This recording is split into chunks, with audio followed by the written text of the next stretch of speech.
To 14 Live, I'd like to welcome Professor Matthew Bennett, Professor of Environmental and Geographical Sciences. I'd just like to say massive thanks for coming today.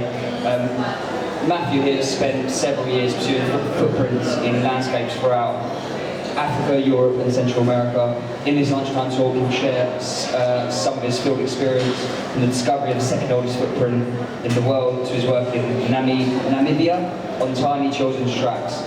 He will also show changes in technology, meaning his methods can be applied to modern day forensic science and criminal investigations. Cheers, man. All right, thank you very much. I'm going to try and do without the microphone. If you can't hear me, start waving. Can you hear me all right? Okay. So what I'm going to do today is just try and get this going.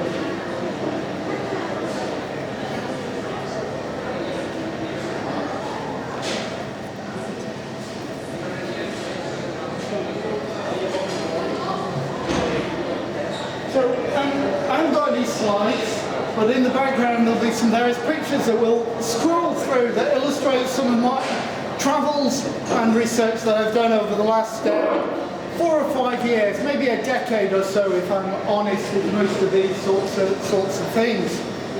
So I'm a geologist by training, and I love my sediments, so little fractures, little bits of rock that basically record past landscapes. And reconstructing those paleo landscapes from those sediments is the thing that I enjoy and I've now done for something like 25 years. And that's taken me to all parts of the world. I started working in the high Arctic, working on problems of glacial geology. And more recently, I've got involved in human evolution and questions around our ancestral history, where we've come from and where perhaps we might be going. And those sort of questions really bring me to my friends here, my partners in this talk. And I'm not about to sort of leap into a bit of Shakespeare, although perhaps that might be more appropriate. But essentially, it's this fundamental question of where we come from and how we divided from a chimp to be what we are now. And that distinction over the last 8 million years is a very rapid piece of evolution, considering our planet is something like 4.6 billion years old.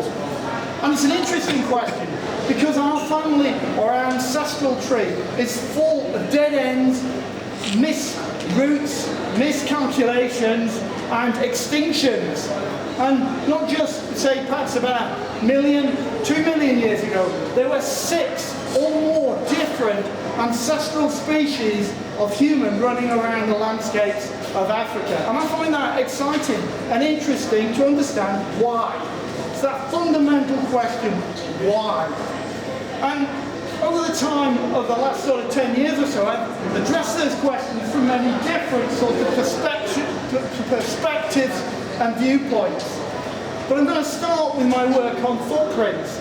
So I got interested in footprints, first of all working in Central America, and subsequently working in Africa. And I suppose the core of that, and the footprints just appearing on the screen as I speak, and the core of that basic work was the discovery of what turned out to be the second oldest set of footprints in the world. A set of footprints preserved in near a village, Ileret, up on the northern border of Kenya, close to Ethiopia. Preserved for over 1.5 million years in fine-grained sand and silt. So fine, so delicate, that you could destroy it with your hand if you wanted to. They're not turned into rock. These beautiful footprints are really quite important because they belong to one of the first of our own lineage, the Homo lineage, formed by ancestor Homo erectus, the first of human ancestors to migrate outside Africa. It's quite interesting, that site. Lot of fuss, lots of publicity, lots of activity associated with it. But big finds require an awful lot of method development. Method development to work out how do you capture that data, how do you analyze that data, and how do you actually do that in a sophisticated fashion. So the way that I've been doing it over the last sort of 10 years or so is to take a delicate piece of scientific equipment known as an optical laser scanner and take it into the field, which requires an awful lot of customization, design technology and custom-built rigs that are built over in Tolpuddle House that take this kit into the field. And sometimes that's worked perfectly and I've had fantastic results in scanning, and sometimes it hasn't. So I remember very bitterly taking our scanner worth £15,000-20,000, flying it all the way out to Nairobi in Kenya, flying it in a little plane at great expense, another 3 or 4 hours up to the northern border. Getting there, my colleagues had just moved 50 to 55 tons of sediment by hand with trowels and hand carried it. And they are all ready for me to scan these footprints and these tracks. And I put that scanner into a generator I'd used about 6 months before, and it exploded. The scanner exploded with sparks, the laptop set on fire, and basically it was as if I'd made a pyre of all of those banknotes and expense. My colleagues had to fill in their excavation, those 50 to 60 tons of sediment, and wait for another 6 months until I returned with a repaired scanner. Those are just some of the sorts of challenges that are associated with this sort of activity.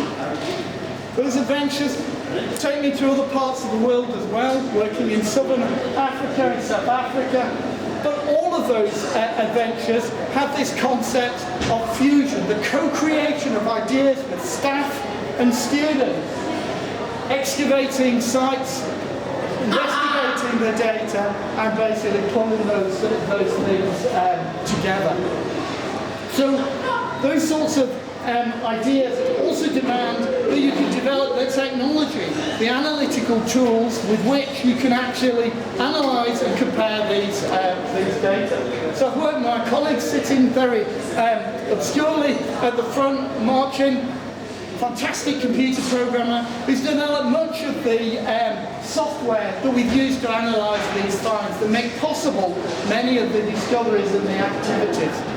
So taking those footprints at 1.5 million years, comparing them with the oldest at 3.6, it's across one of the big ancestral transitions from a species of hominin or a lineage of hominin known as the Australopiths to our own lineage Homo. Did the way we walk play a role in that? So there's a sort of thought out there that the Australopiths walked a bit like this. A bit like sort of an ape would walk. Using their knuckles perhaps, bent knees, bent hips. Or did they walk like us as upright citizens? So some of those questions have raged for over 30 years within the discipline. And the work that we've done has allowed to use fossil footprints to address some of those fundamental questions. Allowed us to actually say, well, has the foot function been the same? Were our ancestors walking the landscape in the same ways as we do today?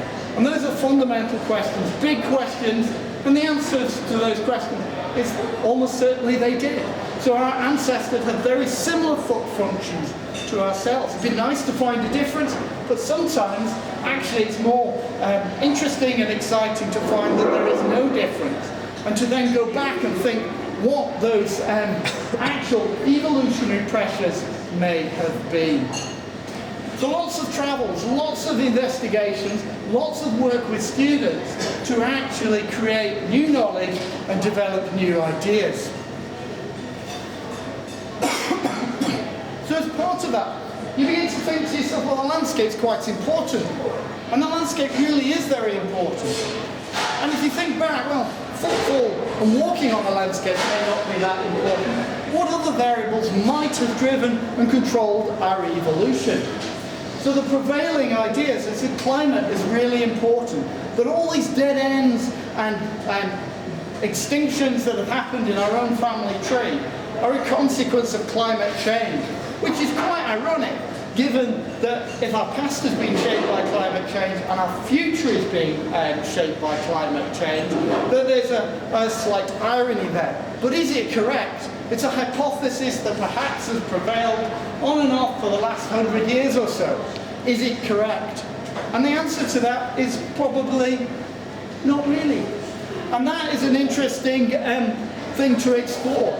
It's an idea that is being explored by the new research institute, the Institute for Studies in Landscape and Human Evolution, which has recently been launched at Bournemouth. It's the idea that the Rift Valley, the East African Rift Valley, the cradle of humanity, where all of these early ancestors lived, was a tectonic landscape full of volcanism, of faulting, diversity and change. And that diversity and change may have been just as important as the climate change operating. And it might reflect that our history, our evolution, the very reason that our species survived, got out of Africa and became so dominant and globally dominant, may rely not just on climate change, but also on an active landscape, a landscape of tectonics, of volcanism, of diversity, of excitement, of fun. And if you think back at that landscape and you think about the exciting stories that it has to tell, it's a landscape that inspires, that will inspire future study, and it's work that's being taken forward by Bournemouth in collaboration with many other institutions across the world, and in collaboration as we go forward with our students as well. So I'm not going to say much more than that about my travels. I'm not going to waffle on at great length, but just to say that the work is exciting. We want people to get involved. We want people to share the excitement and pleasures and fun of research. I've had 25 years of it. It's absolutely fantastic. I want another 25 years to come. So if you'd like to join me and my colleagues in the Institute for Studies of Landscape and Human Evolution, we'd be delighted to work with you as we go forward. So I'm going to stop there. I'm happy to take questions. I'm happy to share other anecdotes about my adventures with you if you wish, but I'm going to stop there. So thank you.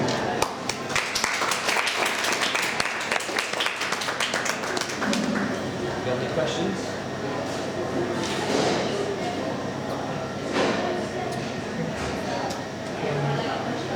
How comparable do you think modern walking is compared to walking millions of years ago, when you consider that we've got sort of footwear and things that's going to make everywhere a whole lot? Well, footwear has modified your feet to the detriment. Every one of you has slightly modified feet as a consequence of the footwear that you wear. But actually, the foot is a wonderfully flexible device. It's 26 bones sheathed in soft tissue and skin, and it's incredibly fantastic. It's probably one of the most beautiful machines that there is. Think about it. You can basically walk, I can dance around, I can move, all because of this beautiful machine. And actually that machine has been as beautiful and as functional as that probably through much of our evolution. And only something critical to that transition. So the traditional view is that we came down from the trees and that we stopped doing this because we started coming down from the trees to live on the African savannah. Well, maybe that's not right. Maybe we had different evolutionary pressures, and there's a wonderful set of ideas out there at the moment that our evolution wasn't to do with the transition from trees, but it was to transition to things like rock climbing. And as a former rock climber, basically I think that's a fantastic idea, absolutely wonderful, that our evolution and the way that our foot might function might actually be more to do with rock climbing. Because of refuge, these are dangerous plains, and refuge would have been sought on cliffs and other obstacles. Is there only footprints that you see? You mentioned that. Oh, there's no, of course, no, nothing like that. I mean, you always dream of getting the bottom print. I mean, let's be honest. The most important thing would be these were walking on wet, slippy sediment, and I would love, I suppose, to find a bottom print. I've never found a bottom print. I've never found a handprint. Although there's a site in Italy, Roccamonfina, and it's a fantastic site. And these humans, Homo heidelbergensis, and basically was coming down the sides of a volcano in ash. And it's actually a paleoslope. And they're coming down zigzagging as you would come down the slope, and actually slipping backwards. And there are what I would describe as knuckle impressions associated with such a steep slope that falling back and holding themselves back.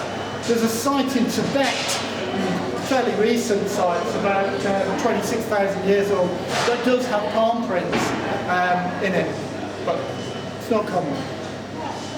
Bottom prints are what I would really like to find. Do you come across anything else as well? Oh, these sediments are all full of lots and lots of artifacts and fossils and other things, you know, the skeletal remains. I'm not an anthropologist, despite misleading by having my bony friends with me. It's actually, you know, a collaborative venture. It's interdisciplinary science. It's science that has a useful edge as well, because, you know, you might think, well, what's that going to do for me? Well, all the technology, all the software that my colleague has developed can be translated from pure science to practical application. So it's being translated into forensic science. So basically, how do you deal with a footprint left, you know, the proverbial footprint in the flower bed of a crime scene? How can we translate and move this fairly academic knowledge into the service of community? And we're working very hard on that. We have some ideas of how to do that.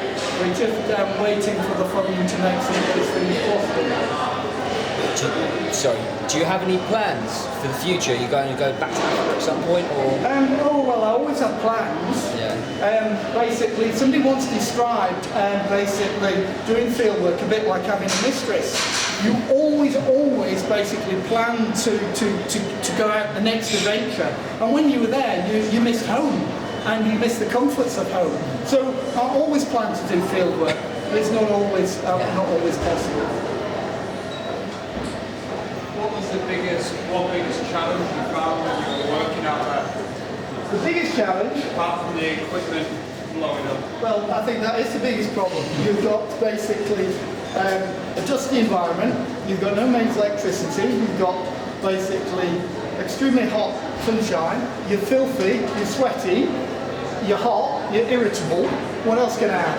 And all of those things, and you've got a delicate piece of scientific equipment that you're trying to nurture and do so.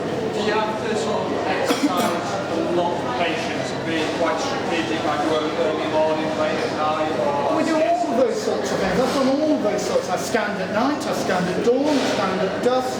Anything is possible, but ultimately it's the design of the equipment. So we built these custom rigs which basically are made out of carbon fibre and look like, the pictures show it like a toilet tent. It's made by a sail. We use one of the local sail makers to make a cover, and that does protect it, but ultimately it's what it is. It's something designed to be used in a laboratory by engineers, or basically in a medical theatre to scan body parts.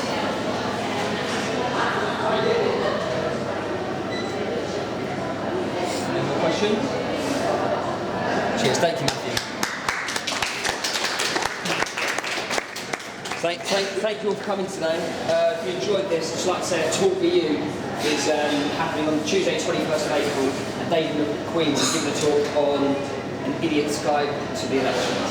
So yeah, come along to that. Thank you very much.